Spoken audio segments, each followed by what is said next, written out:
Hey, it's Shapes, and welcome to another edition of AniTube Digest. That wasn't the right one. Hey, it's Shapes, and welcome to another edition of AniTube Digest, where we go over the best and not so best anime YouTube videos to come out this week from the 12th of May to the 18th of May. I got one video that I this is another one that's, I'm just kind of scraped. There is one that's not very good. Not good, but it's, it didn't happen this week, so I don't really want to put it in not good necessarily. But I have more to say about that one in a second. But I wanted to give kind of a point out. There's a channel called AniTube. And they're making top 10 videos. Top 10 new isekai anime with overpowered MC. And this is literally just 10... it's what you would kind of expect, kind of what Recon would do. Except at least, you know, Recon doesn't talk in his videos. I'm pretty sure, I mean, at least the one I saw, he wasn't talking, so like I imagine he's not talking in the rest of them. But this one, the person's genuinely talking. AniTube here is, yeah, there's another top 10, road to 10,000 subs. They're getting there. They're gonna hit their goal any day now. 10,000 subscribers. They basically do a top 10, and all they talk, but it's not much of an improvement because really they just kind of summarize. They give you like the initial cut summary, like what you could read on Mal. There was points where I was thinking like, are they just reading the synopsis from one of these sites? I didn't want to go through the effort of checking, but it really kind of felt like that. I actually forgot that it was called Isekai Anime with an overpowered MC, because it's really just 10 isekai. Especially, like, Okasan Online was like the 10th one. Well, I guess she's technically an overpowered character, but I didn't think she was the MC. Isn't she not the MC? Isn't it her son who's the main character? And I don't know if he's necessarily overpowered. Granted, I haven't seen the show, so who am I to talk? But like, yeah, he's not even talking about whether these characters are overpowered or anything, or like really wholly recommending these shows. He's really just like, it really is a pure utility of people who've run out of anime. Like literally, like in the comments, people are like, "Great, I've run out of anime. Good to know. Good to get a video like this so I can watch more." Blind consumption, it seems, or to the point where, well, it's because it's just like you don't know what fucking, like, where are you watching this? Even like illegal sites like Nine or Kiss or something, you're gonna have like the latest that come out. Just watch anything at that point. If you're getting your recommendations like this, like, are you kidding me? He put 3 videos out in a week so far. This one came out today. Or yesterday, or a couple hours, I guess, very recently. But it's like, yeah, he's just making so many multiple videos a week, just churning them out with the same kind of tags and everything, and it really is that easy. You got 10,000 views in under 24 hours, and he has less than 10,000 subscribers. So it's not like he's a big channel that like, oh no shit. He has like 9, and he's still. That's just the views that it's going to get. I don't know where these are coming from. I don't know where he's posting these videos.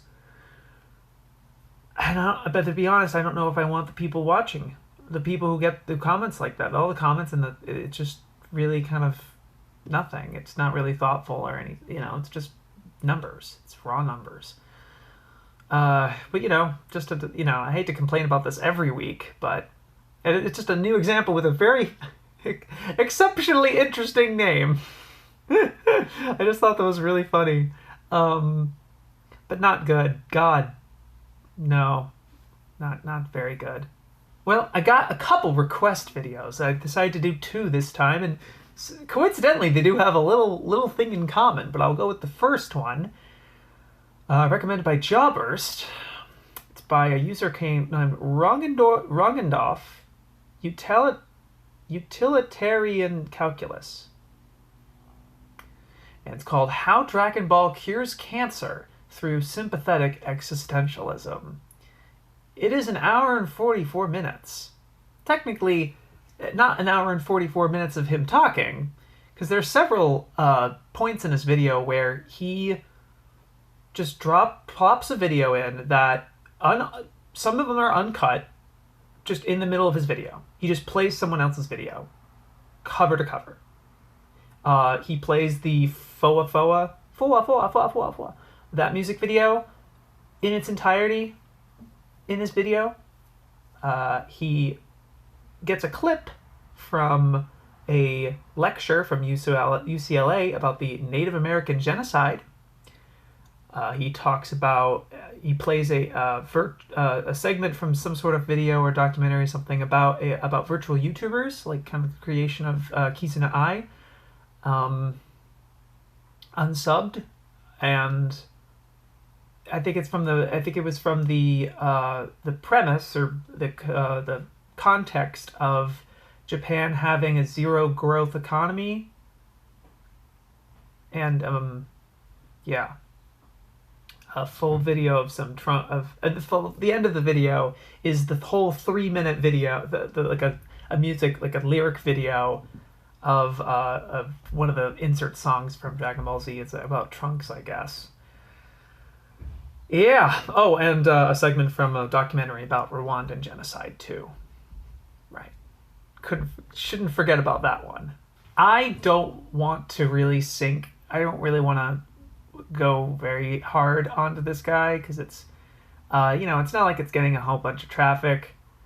It's not like it's being super well received. It has 64 likes, 63 dislikes, half and half.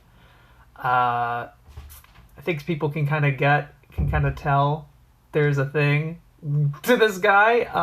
Not sure, and I don't think it's satirical. I think he's serious. And well, okay, so like, kind of the thing I wanted to say mainly about this video is it's really an endurance test of my patience. And just, you can't follow it. You really just can't follow it. Even like, because you could tell he's talking about really serious shit and comparing it to Dragon Ball and like making those parallels. So it's like the subject matter seems really hard to take seriously. The message is very hard to take seriously, but it doesn't help that he takes entire chunks of videos from other places, but even more egregiously is his audio, where it seems like he's just dumping the raw Audacity file into a video project. He's not editing the audio. You can hear where he stops and starts the recordings. You hear a click of him starting the recording. And there's giant chunks of like more than 15 seconds of silence. There's no backing track underneath. There's nothing like that. It's just his voice for most of this. And he is just talking. And he also admits at the beginning, he has a disclaimer at the beginning of the video. First of all, saying, give various trigger warnings like, hey, I'm going to be very critical of religion and Christianity, and saying God should be fucking killed and shit like that. But like, it's very clear from him speaking the disclaimer that he has problem reading his script, and he has some sort of like he's stuttering, kind of off cuff. He's not doing multiple cuts. He's not practicing, and this is a fully recorded video, and it's like you can have problems with talking. That's totally fine, but like it is completely possible to make a video like this without anyone knowing that. Because it's clear there's sections of your video where you don't mess up at all. There are, and tons of points where you recite it perfectly fine. It's a good take. There's no multiple takes here. It's all one take. And again, large chunks of silence in the video. Waiting. There's not even any segue or anything. It's just there's very minimal editing to this. It's just dropping pictures and some clips somewhere and whatever. But it's very, very sparsely edited visually. And then, of course, sparsely edited audibly. It's a very poorly made video. I'm sorry. And so it's like, that's without criticizing or really taking apart or really trying to make any sense of the actual meat and what he's trying to say here, which I really don't know. I took out some clips that I thought would be kind of interesting to hear. Goku punches Jesus Christ in the stomach for his despicable crime of denying the light in this world to all those he's raised could have built. That's the end of. I think that's the end of the sentence. It's hard to tell, and sometimes you can clearly tell that the audio gets chopped, and he doesn't go back to re-record it, or something. It's just there's no clarity. You can't it's one thing to have a bad message or a bad script or a bad theme or like the meat of the video is bad or something bad. Like, that's not even about that. You're not even like at first base when your audio is like this, or when you're like, and then second base is your visuals are like, that's like, first base is your audio is like actually cohesively get your point across. Second base is visuals, like get it visually across, which is, again, it's just pictures of some of the subject matter he's talking about, just footage of Dragon Ball Z games, kind of very repetitive footage of Dragon Ball Z itself, which, like, it's a combination of stuff that's subbed with the subtitles on, unsubbed, dubbed or whatever, and it's there's no cohesion to it, and that's not even there. And only that point could we try to understand what you're saying, and it's not going to get it. And then it's like, okay, like, even if you divorce those other problems, I still don't. What? it's so toxic. In like, but it's just. Oh. I argue that Akira Toriyama read Nietzsche either spiritually or physically, and decided to take up his challenge of creating an Ubersmensch by turning the death god into the battle of gods, through martial arts. And then I'm sure there's context before and after. Sorry, I'm taking your video out of context. But, like, I feel like a cohesive video, one that people could understand, that you can take a sentence out of context and people will still understand it, to some degree. I kind of get where you're getting here, but barely. But it's really weird. Also, you might be wondering if the title is really kind of hoo-hoo. Cures cancer through sympathetic existentialism. I'm pretty sure he doesn't necessarily define what sympathetic existentialism is. At least I didn't get a sense of what that's supposed to be. And, speaking of defining things, I didn't even mention this part. So much of one of the reasons it's so long is because he's quoting Wikipedia articles verbatim. Just reading them off. Sometimes having the snapshot. He figured out that it would probably be a good visual to show the article he's talking about, like a third of the way into the video. It doesn't go back to do that for the other articles he's quoting, so you can't even register that he's quoting something until he says link in the description, which I couldn't even discern whether you say it whether you're supposed to say link in the description before or after you say it. So it's all bleeding together. Sometimes I could tell that he was quoting Wikipedia because he would have a dialect or like accent when he's and like trying to sound like the person. So I think he was like, there was points I could have sworn he's trying to sound like an Indian person or like a Japanese person or something like that. It really felt like he was really trying to sound like the person who he's talking about or quoting. And I just can't get past I can't even hear what you're trying to say, let alone understand what you're trying to say. It's weird that, like, he, in his comments in various other places I've kind of been seeing this guy, he seems to apparently really be a fan of Mr. Cynical, Rikafag, and I like to think I'm decent friends with him. I mean, patrons me, and I really like his content. But it's really interesting to see it. This is one of the guys that this guy really looks up to. Like, I think he compared him to like Super Instinct Goku or something like that.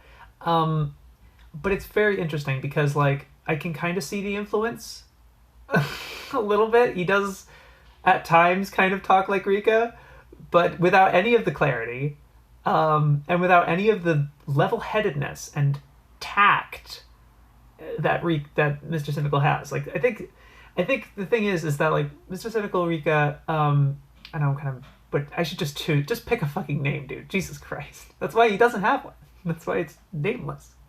No, but I think what one of the really good strengths with Rika is clarity and tact.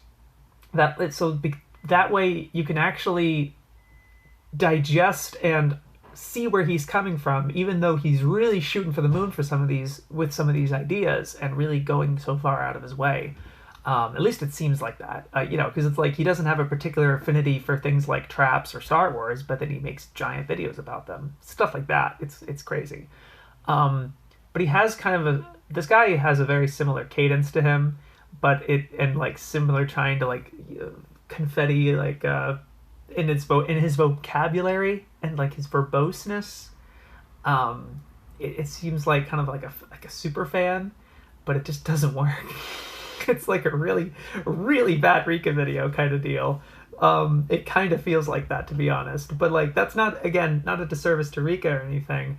It's just kind of like, let's just try to get a feel of what this is like. But again, I think Rika's videos are really good. But it kind of reminded me of that in that way. And he doesn't necessarily say sympathetic existentialism. I don't really know if he defines that properly.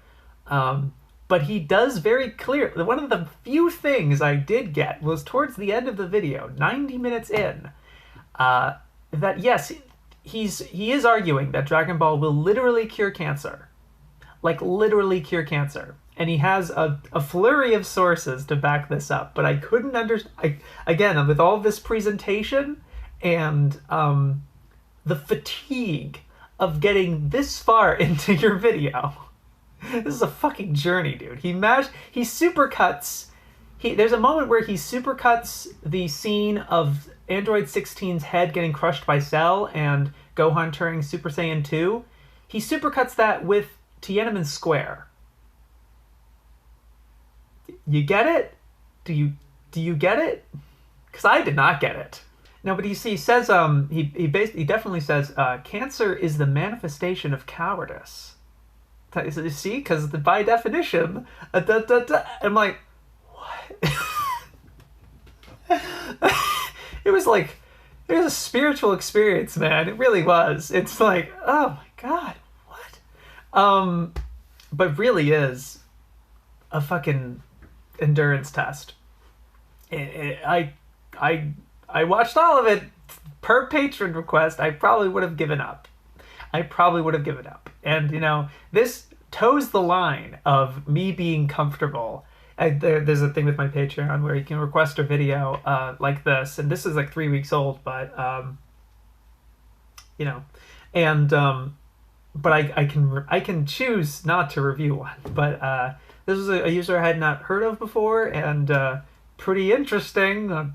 It's unique. But wow. If he ever sees this, don't take it too hard. I would like it to him to improve, because I like everyone to improve on their art, because I think everyone's capable of making cool shit. But Manny, just edit your audio first. I would start with that. We can really dive into the what you're trying to say later, but I think certain things got to be fixed first. But on the topic of Dragon Ball Z, and on the topic of request videos, I got another one for you, and this one I did significantly enjoy a lot more. It's from Yellow Cheese. He wants me to review DBZ I'm Blue number 2. Significantly older video, and certainly less effort. All things considered. But there was times where it was really fun, where but it's just nostalgia. It really is that blue screen, the text, and he has his presentation presents, and he has his name and everything. And the first image he chooses is a poster of the Matrix with Dragon Ball characters superimposed on them. First thing. And the majority of this are just very crispy 280p or less GIFs of various Dragon Ball Z scenes. Charging up, he has a whole montage of them charging up, and then there's ones where they're fighting. And the punches are actually kind of at the same rhythm, beats per minute as the do-do-do-do-do-do-do-do. Like, actually, it was like, oh, cool. Totally not intentional, but good choice. God, yeah, but there is some actually good syncopation here. And the only disappointing thing that I felt about it was that they ran out of GIFs. And they just repeated themselves a couple of times. There's the same GIF, like, later in the video. It's like, oh, man. You could have found anything else or have, like, a narrative through line. One thing I think could have really made this really cool, actually, and, like, really funny, but, like, you know, in kind of a, like, oh, this is actually really cool. Instead of having choosing the one GIF, because there's some GIFs that really did have decent syncopation to it, but because they're blown up so much, it just looks crappy. So what if you just took the original, you just take it as the original size, which makes it, like, super tiny on, like that, right? And then you make a collage out of it, and you just have a bunch of things going at once, you know? You have kind of like a cool thing. I think that'd be kind of neat. If someone wants to patron me, what is it, $20 to make an AMV, there's one person who hasn't really, you know, it's unique, but it's okay. I understand. I really appreciate it. But, like, he hasn't, no one's commissioned me to make an AMV yet. And you can, if you become a patron. Trust me, it's cool. And then, I don't have to share it on my channel. If you want me to post it on my channel or on your own channel, it's totally cool. It's neat. But, you know, I can make something like that. Just saying. But, or if you do a Linkin Park, I would love to. I think it'd be fun, like a fun challenge. But, yeah, I think that's one thing that would be kind of cool. That could have made this a little better. But still, it's a rockin' classic. It's a throwback, you know? And I like the blue screen at the end has just bye-bye at the end. Oh, man. That's great. But, like, you know, that shit's made in earnest. Like, they didn't have to make this. Granted, that's literally any YouTube video. That's the YouTube video I just talked about, too. But, you know, it takes a special... It also, the audacity of Super Gogeta 345 to make a second AMV, a sequel, with the same song. I don't think he uses the same clips. It's really mostly just GIFs, and I think they're different GIFs, which is interesting. It's not really just it's not a regurgitation. It's a redux. It's a encore of sorts. And, you know, encores, they can be pretty effective. You don't get that many encores in YouTube in general, if you know what I mean. Because people, I'm certainly like this, where you have the video and you treasure that. Oh, you know what? There is something similar like that. It was a Manime Matt video that came out this week on Silent Voice. And I got like 40 seconds into it, and I was like, eh. Because he's just like, I made this Silent Voice video way back, and it did really well. And I said a lot of cool things about it. But I want to talk about it again. And he just kind of talks again. Where it's like, you know, you could have just had do you have a specific point you wanted to make? It was just called, like, The Beauty of a Silent Voice, or something like that. The Ultimate Anime Movie, I think is what he called it. I don't know. This is great, though. DBZ on Blue, too. Okay, now for the videos that I thought were decent. A lot. I like them. First is a double pack of sorts. They're both rap songs. The first one is from Rustage. Rustage? I don't know. Kage. It's an original song of his. Rustage has been getting his chops, or his stardom, I suppose. Doing really cool edits, and like the actual editing in it is insane for some of them, and it's mostly just rap battles. But, you know, getting that fix in. If epic rap battles won't do it for you, you know. But it's more, you know, AMV style and everything, and he's writing the raps and stuff. But, you know, I wasn't too interested in that sort of thing. But this is him expressing himself in his own unique way. He's in Japan filming all this, and it's really nicely filmed. It just felt a tad blasé or a little generic. I don't know. It certainly had the ego to it. It certainly had like the hype beast. You know, he's doing it, and the technical skill is definitely there. I can see he's really talented, and he's been doing this for a long time. I didn't look too into the lyrics, but you know, it was certainly interesting. But I don't know. It just didn't have a very specific, unique character to it. And the video as well, it just seems kind of like, I'm here in Japan! Without, like, referencing it being there or stuff. It's mostly just kind of anime themed. But dealing with him being Kage. I think it's short for Hokage. I could tell some, you know, I don't know. Again, some of the rapping was really fast to me. So we're like, you know, I couldn't truly appreciate all the references he packed in, which he says he did. And maybe they're just too obscure for me to notice. It's a tricky balance with references in raps. You really do. You don't want to be too obvious, like corny, but you don't want to be obscure and no one will get it, right? And no one appreciates it. So it's tough. It really is. It's finding that balance of clever and surface level, I suppose is the right word for it. Just obvious, accessible. I think accessible is the right word. But, you know, I certainly liked it. It was fine. The beat's also kind of fine. But, like, it was okay. I was like, all right. But I got another one for you. By Revel House. They also put out their own track. Kuro! Weeb Nippa? I'm not doing it. Antics. Featuring Gray Fox. Neighbors. That's it. Or friends. Or guys. Yeah. It's a lot bouncier. It's a lot more like kind of fun and really immersing in the again, the weeb antics. I could have just said that. I'm such an idiot. But it just had a lot more fun. I really like the beat to this and sampling some actual anime clips, you know what I mean? Stuff like that, it was really fun. And like they have some guest stars and stuff, like some guest appearances, and the flows, everyone's technical flow is pretty good. It's just a lot trashier. It's just a lot like shameless. And really kind of, you know, dwelling in the muck of sort of weebdom, of kind of cringe otaku culture. But it's certainly a bop. I was like kind of going at, you know, it was like the Jay-Z gif was like, this kind of hits though. It was shit like that. It was fun, but you know, and then the visuals is also a little less sophisticated than Rustage's. It's just kind of a loop of a bunch of anime clips, kind of looped twice, and it's just kind of, you know, the Zombieland Saga clip of them rapping or various ecchi things.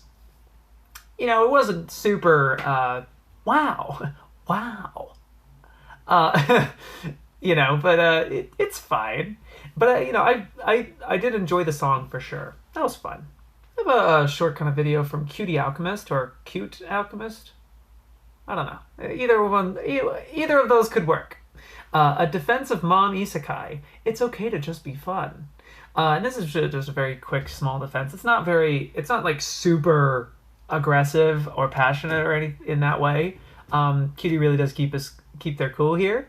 It was fine. I think the visuals could certainly be a bit better. It's just still images or very slowed down what seems like GIFs. Like the frame rates are very jittery and stuff, and it just kind of makes me want to turn the video off. Not like the whole thing altogether. I mean, go to another tab, because it's clear that you're not really so invested in what you're showing me, and I'm not glued to that because I think visuals are super important.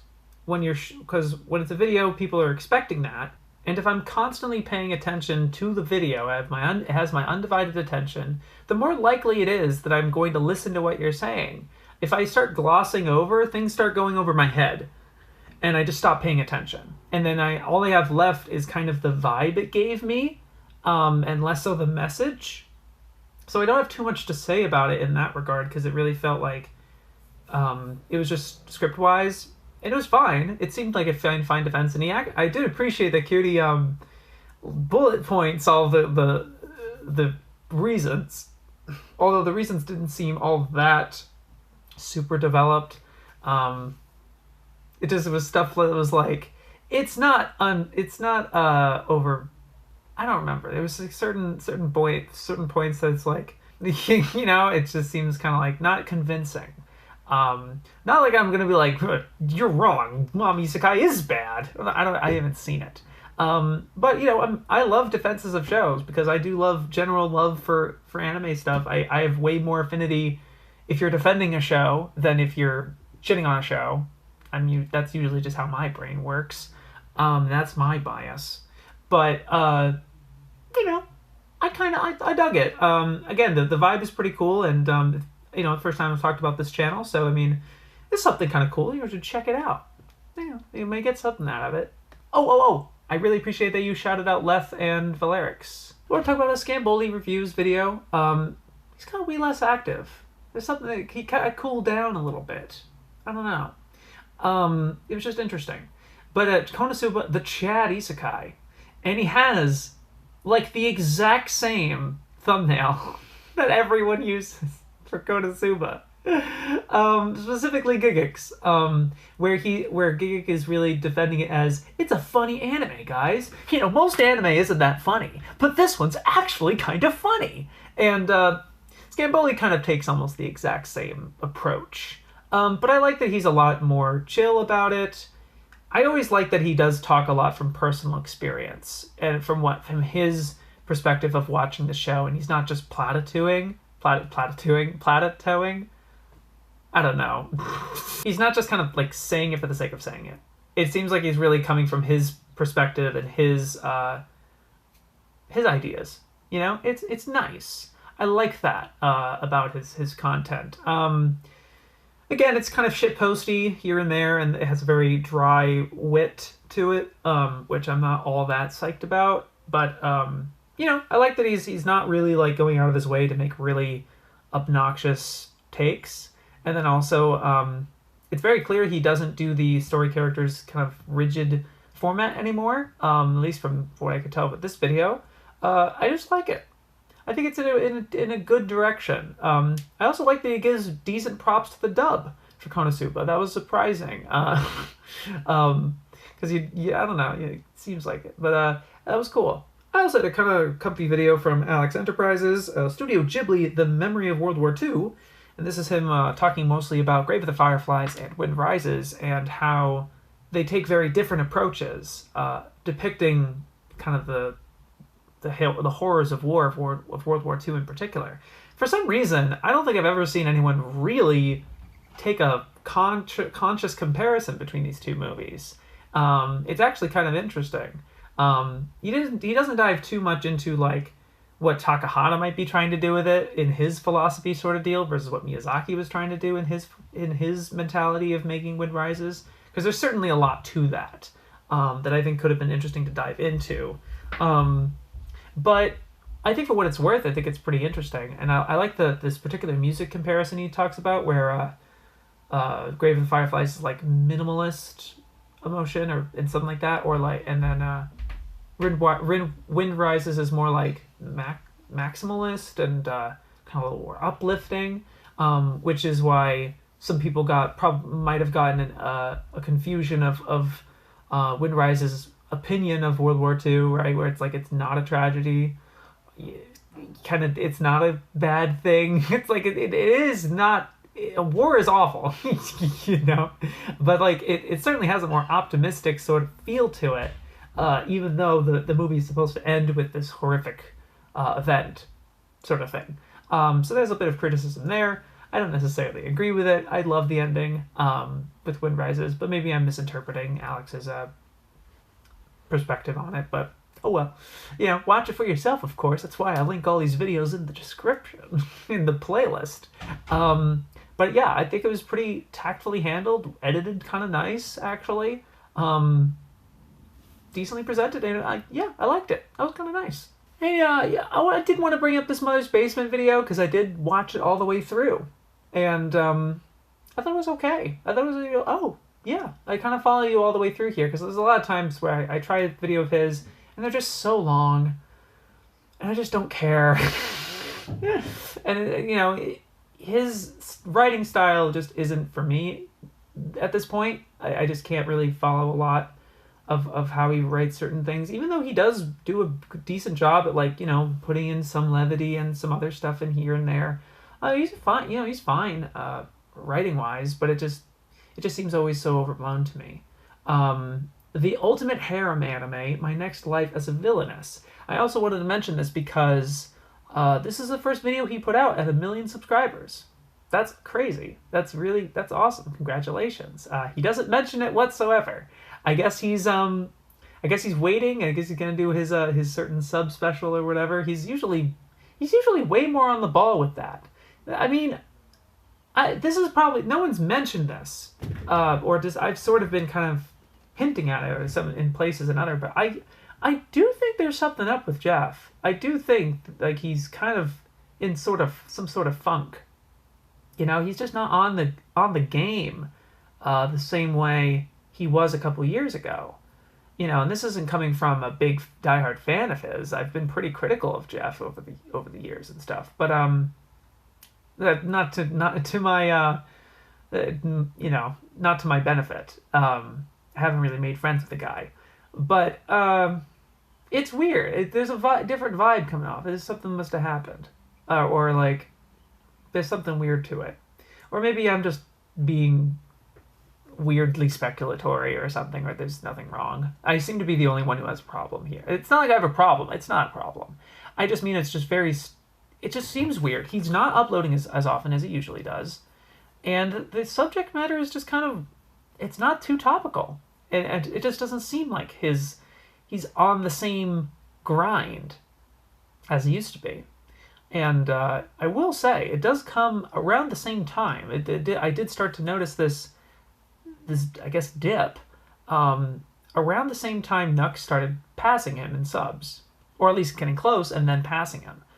You know, I can imagine that's a kind of a blow. I can imagine that kind of sucks. Maybe that was discouraging for him, and he's not talking. I don't know. Well, because why would you talk about that, right? There's something to it. I don't know, but but like, you know, he still clearly seems to be talking about the stuff he cares about. He doesn't seem to be doing this as a check in and out sort of thing, which was always kind of a freak of nature for him. Where it's like, man, you really do, like something that Digibro commented on, where it's like he can just wire his brain to really care about anything he talks about. But yeah, I just get this weird vibe. I don't know what it is, and it's nothing really. It doesn't really reflect in his content either. It's just kind of the output. It really is just kind of the pure output. There's just something about it. I don't know. But, you know, I just wanted to say, I didn't talk too much about this specific video. It really was just, I watched all of it. Huh, fancy that. It just seemed a little more engaging, and it actually did kind of convince me, oh, maybe Villainous, I could give Villainous a shot. I think that the subject matter of him really, he unironically is really arguing for it being the best one, and his first argument is the fact that it has both boys and girls in the harem, and I guess that's revolutionary. I don't know how much that really adds to it. I don't know. But it's certainly something, I guess, but it just doesn't, I don't know. It doesn't really visually appeal to me, personally, this particular series, but it doesn't really matter, I guess. But, yeah, I mean, he was certainly advocating for it pretty strongly in a way that was, like, followable for the most part. So that was kind of cool. But this is just my excuse to talk about Jeff, I suppose. Congrats on the 1 million. Well earned. Hard earned. Yeah, like, it had to happen, I think. And I wish him all the best for the rest of the stuff that he's got. But, it really does feel weird. He's not the same. There's something weird. There's something off. Well, I'm just gonna drop the best videos of the week. Flat, you know. I put out a video. No, I'm not even. You know me. I don't really like talk. Do sort of my content, but I'm okay with mentioning stuff if I'm just involved and it's not on my channel. I was a guest star on a podcast, How Should AniTube Promote YouTube Channels, from the Anime Misfit and her co-host Lamp. They were really professional, and I really enjoyed the conversation that we had, which is really just kind of talking about AniTube in general. A little bit with I think Misfit did a good job of steering the conversation in certain ways. And full disclosure, she does unfortunately pass out for a portion. But that's really embarrassing, and I don't want to push that so hard. I think she did a really good job hosting it, and the conversation we had is excellent. I think it was really well. I just loved talking about it, and I loved their perspectives, and the chat was really cool, and it was just awesome. And it wasn't even just like AniTube stuff. It was some general anime things here and there. That was kind of fun. And it was a comfy time. And it's a really good listen, I think. I think you guys should definitely check it out. Those of you who haven't already, if you were there for the live stream, I really appreciate it. Again, Lamp and Anime Misfit were really great. I strongly recommend the podcast in general. I think they're on their way up and stuff. And yeah, I really liked that. I loved it, actually. One of the best I was a part of. Just because I know it's kind of oh yeah, because you're on it. But no, I genuinely loved what we talked about here. So go check it out if you want further listening material after you listen to Digest. I want to talk about an Outcast Rae video. I think it's Rae. She probably said it, and then I didn't hear it. I don't know. Sorry. I'm bad at that. Now, she put out a video, Normie's sister guesses anime plots. It's really funny. It's actually really cute. Because they're just like giggling a lot of the time, and it's really wholesome. And the one thing is just like, I think they're sharing a mic. So like there's parts where you can't hear what her sister, how she reacts to the actual descriptions. It's very simple. You get the idea. It's like she's just giving you the key visual, and her sister is like, this is about a school that kind of makes something up, and it's fun sometimes. It's very innocent, lighthearted, and a good watch. It is very comfy. And again, I think Outcast has a really good personality and everything. I like it. I like it a good deal. Sorry, it's not too specific. It was really funny. There's a part where they're talking about Assassination Classroom, and her sister's like, oh, I know what this is. Assassination. So what do you think this is about? It's about this octopus thing, and he has to kill everyone in the class. And she's like, well, actually, all the kids have to kill him. She's like, what? It's just like, or else he'll blow up the moon. What? Why does he want to do that? And it's like super earnest, because it's like, we'll watch the show and find out kind of thing. It's really funny. I really liked it. Oh man, it's funny. But yeah, it's really cute. It's awesome. Also with Keijo and stuff. And she's like, no, let me try that again. They go to the beach. Or some stuff like that. It's funny. It's really good. I'm just repeating myself. I'm so sorry. I liked it. Digibro has another full album out, and I think he had another one out this week as well as a compilation with him and Zen Huxtable, which I should check out. I really should. But I watched this one mainly because I saw it that Pantsu Party edited the AMV for the first track, and then every track is mostly other Digi. But I really like this album. I don't have too much to say because it's hard for me to describe albums this way. But I think the first track was really, really well realized and really, really good vibe. There was one banger kind of in the first half. It's close to the halfway point, but it's like, it's super crunk, and it's just like boom, boom, boom, boom, boom, boom, boom, boom, boom. It has like some kind of more fan servicey elements to it, but it was really good. I was just really cranking to it. Definitely. That's right. I definitely. Good lord. No, I swear, guys. But the AMVs are pretty in that same style. I've talked about Digibro's AMV kind of style of like very slapdash clip selection and kind of stuff. But there's some stuff that's pretty genuinely kind of cool. And I think the meat of it is definitely the tracks. I think that the actual album of this is actually kind of fun. A little heart, screamy and like clashing. There's certain harmonies that he's putting in that feel like peanut butter and pickles or something like that, or you know what I mean? It's like two things that it's like, oh, they kind of fit weird, or don't fit, but you can appreciate both of them on separate levels. And I don't know, it's a really cool it's a really cool explosion of creativity that Digi just loves doing, and I eternally respect for. It's really cool. I really liked that in particular. And of course, the whole thing being an AMV album, like the AMV, I love that, of course. And man, again, Pantsu Party did a really nice job, especially because all the other AMVs are mostly focused on like one show, and Pantsu Party specifically does all skirts, kind of various clips of skirt stuff, and that felt like really, that was like the most well realized part of the whole album, is the very first track. So at least just check out the first track, right? Because again, I think that the visuals really matched really well with the song, because the big skirt energy is kind of the name of the song, and it was really cool. It has some kind of rainbow effects to it, of course, a little 2008ish, if you ask me. Yeah, but hey, that's a cool choice. I certainly liked it. You can't go wrong with that. But it's fun. Yeah, I like that a lot. Lost Impact Productions. I don't know why his channel is called that when he's really he goes by the Anime Advocate. The Anime ADV Advocate. Yay. And basically a big fan of ADV and has the whole shirt, and I guess he just specifically focuses on ADV releases, which means he's mostly focused on very niche titles. So he makes this review. It's a very standard review. Kind of harkens back to kind of the Bennett the Sage era a little bit. Kind of feels like that. But it's not in the same it doesn't in the same of recounting the whole story. It's not like that really. But it kind of got that same sort of old school vibe, I suppose.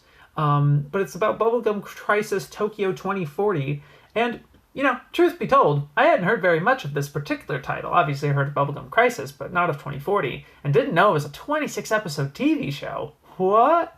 And you can tell it's from 98, because it actually has a really cool feel to it. It really does feel kind of in that era of, Sunrise, Bebop, Revius, Lane. I know Lane's not Sunrise, right? But it just has that 98 style where they're really pushing the limits of cell animation and having that particular style. And it's cool looking. I actually really liked how this looked, and he was selling me on it pretty well.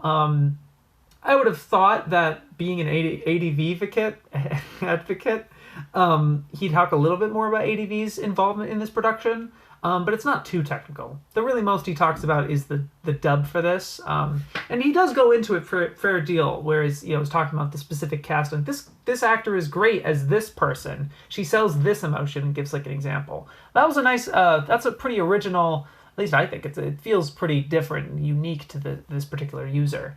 That was the stuff I was kind of most interested in. But generally, it's a really solid review. And, pretty even-handed.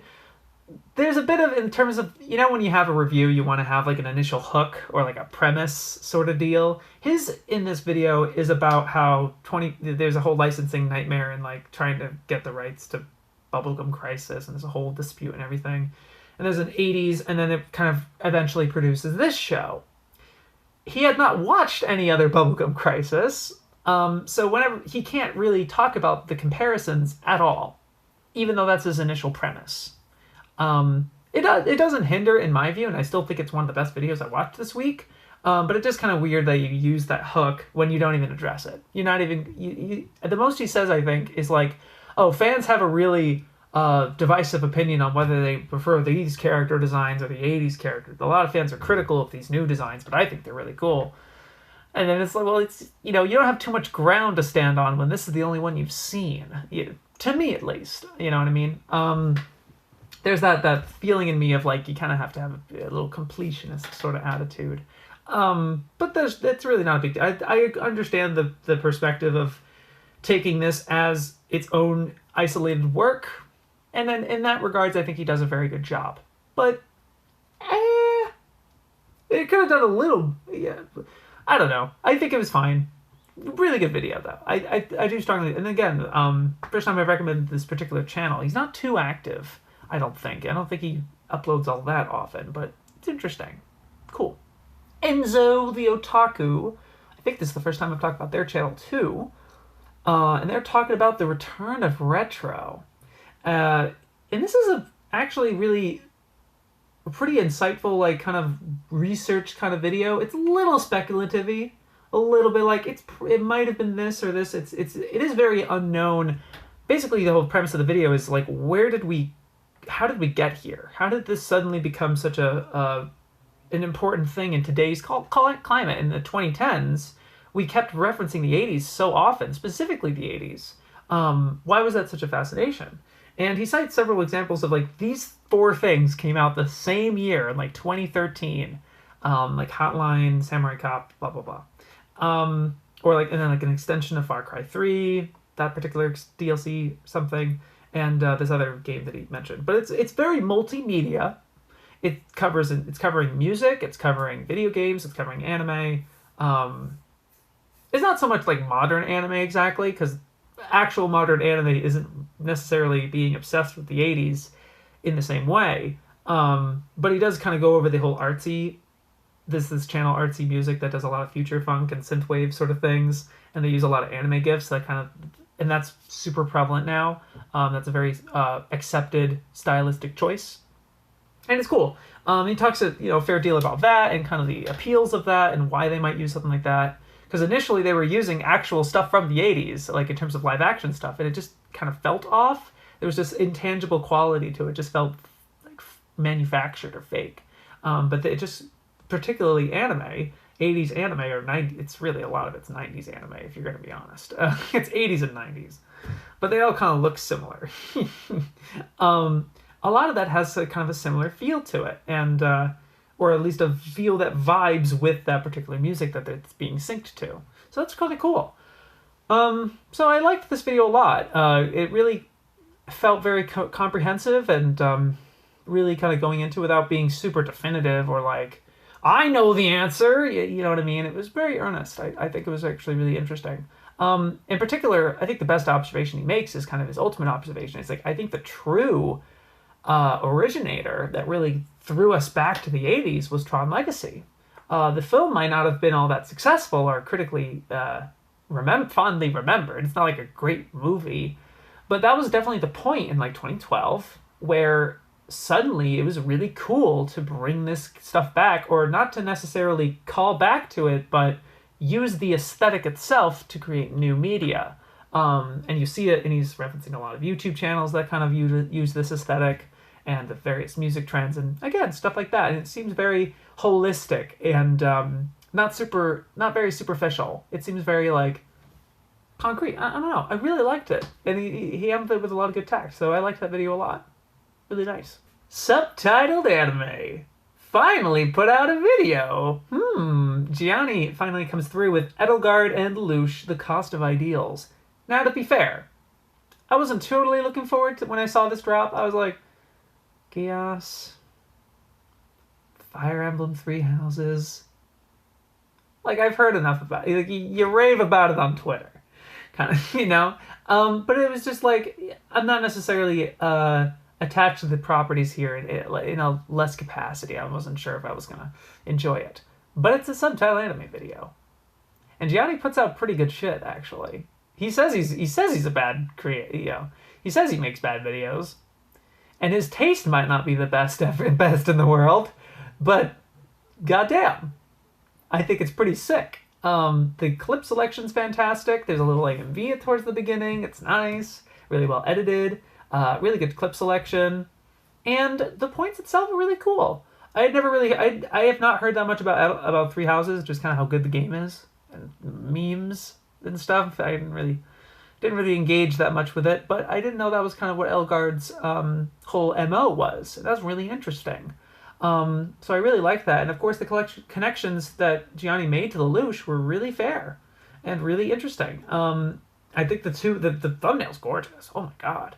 And it's just like, it feels like perfect. And it's just generally kind of talking about the real ultimate cost to their to their goals and their way of doing it and the parallels. He seamlessly flopping back and forth. It's really great. Kind of reminds me of what I'm doing with this Gurren Lagann video. If you ask me, I'm doing similar back and forth with Gurren Lagann and Get a Robo. So I totally get that feeling of like weaving from one to another. It can sometimes be tricky, but it was very seamless actually. I think Gianni did a great job. Loves both. You could tell he loves both properties a lot. And very much, not like super like it's the best, like, because I know that Gianni is like, this is the best thing. At least he comes off that way to me on Twitter, at least sometimes, right? But I was kind of worried that little kind of fanboyish type of attitude was going to leak into here. That was something I was a little not looking forward to, but not at all. Crystal clear analysis. Very nice. Very tactful. It was very good. I really enjoyed it. You make good videos, Gianni. I'm sorry. You gotta own up to it. It's good. It's really good shit, actually. I really liked this Jackisboy video. The problem with anime streaming services, oh boy, right? I can totally see so many people making this video unironically. As in, like, just great, like, fuck everything pirate anime kind of thing. Like, just having that attitude. Ugh. No, thank you. I really like Jack's honesty here, where it's like, no, look at Netflix. Netflix is great. It has this, it has this. This is a problem. But this is great, this is pretty great. And like, it's so clean. It's, like, not biased at all. Crunchyroll has plenty of, hype for it, but like it's mostly garnered towards Funimation and like two particular nitpicks. It can be a little repetitive sometimes, but I think Jackisboy is really, again, his charm and his wit is really great, and again his angry passion is especially good in this one. It's in other videos for sure, but it really felt a lot more natural, I guess. It didn't feel forced. Maybe because he really was genuinely angry and, it's not a joke. What do you mean? I mean, I'm not saying this is a joke. I definitely can tell you're serious about this. But I mean, in terms of, like, keeping it, like, not keeping it, like, it's not cringe. I think this video could have been totally, like, sucking piracy's dick. Or just, like, I don't know. It just feels like Funimation gets way too much fucking hatred. When they have genuine problems, the way you handled it was great. It actually did remind me a lot of Digibro's Dear Crunchyroll Stop video. Very similar feeling of like, why aren't you doing this like anyone else? It's like it feels like justifiable anger. Like, instead of just like bitching, instead of complaining, it really feels like, what are you doing? kind of thing. I wish there was a little more discussion. I think there was more points he could have made in an 8-minute video. But it was still a good, enjoyable video all the way through. It really felt like, it didn't feel like 8 minutes at all. But it's like to that end where it's like, oh, we only really had like 2 problems. Kind of. There was some that was just like, eh. But there was some that felt like, oh yeah, that's an interesting observation. That's not like, look bad. Look at the dragon maid. Oh. No offense to people who keep bringing that up, but it's like, God. You know what I mean? Get better. Like, it's like the bird. It's like the image of like the bird saying a joke, and then the audience is like, get better material, and he looks at his card and it's all really dated material. It's literally that. For some of this, it's like, oh man. But I did enjoy this as someone who isn't super onto the whole hating funny hype train sort of thing. I did enjoy it. I think it's a good romp, and I think it's some. I haven't seen this necessarily from Jack before. This felt good. This felt really good. I actually kind of preferred this over just playing his voice. I actually really like him being at a computer and doing these observations. Like, if he was kind of raging at something on Mal or something like that, or various other topics, I think that would be really engaging. I actually think this was kind of cool. I don't know how fun it was for Jack to make, but I think this is something you should pursue personally. I think this is really cool. Good job. And yeah, thank God there was a best video of the week, because, I think those videos were great, but I would have been a little half-hearted about it when it comes to best video, truthfully. But thank God it's easy this week. Bless Zen Huxtable. Holy shit. Fucking rabbit retrieval. It's a 7-minute short. It's an animated short. Animated by him. Orchestrated by him. I think you could have had the credits at the beginning, my guy, and I wouldn't have been kept in suspense the whole time of like, did he seriously like orchestrate all of this? Because it's synced perfectly to the animation. Like, it's like literally one of the fucking Merry Melodies. Where, Merry Melodies, I don't know if I'm correct in this necessarily, but it's like, they would literally take a piece of music, either it was originally orchestrated or it was an existing piece of music or something, and it was animated over. And it had like almost no dialogue. This had no dialogue. And it was just as enjoyable, if not more enjoyable, than stuff like that. It was just so cool. And obviously has Zen's style of illustration and art direction, but also the way his stuff moves is very jittery and kind of like that. Not a lot of like smooth in betweens. It's more. This is how I articulate animation to you. I go like this, and I go like this. I'm great. I'm such a great. I'm so good, dude. I'm the fucking best. But yeah, his animation's really, really great.